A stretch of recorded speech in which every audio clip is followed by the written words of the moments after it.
Hey gearheads and race fans, and welcome back to the C7R Project. Look, I really tried to film that exhaust install, but I did not feel like there was enough production value in there, and there was some crazy stuff going on. I actually had to bring in my nephew Colt to be able to help me with that. It is definitely a two-person job if you don't have a lift, and obviously we do not.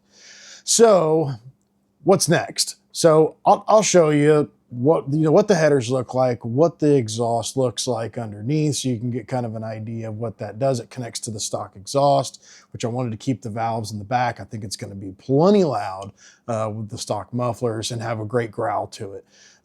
So today we need to install the valve covers, install the fueling system. We've got to put the cooling back on the front with the water pump and a new 160-degree thermostat. We need to get this thing on the ground so we can also check the ride height as well. So we made some adjustments to the ride height. It's very easy on this vehicle. And we need to make sure that all those are correct and we're not sitting at funky angles on each corner. So let's get started. We've got a lot of work to do.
Okay, that was a huge milestone towards getting this thing back on the road. So intake's in, heads are on, fuel system's in, the air cleaner is on, all the sensors are hooked up, everything is ready to go. Our next step is to go ahead and put the body work on, get the splitter on, get the front end. We got to install some canards from a Z06 that we have, and this thing's going to be ready to drop on the ground and start adjusting some suspension.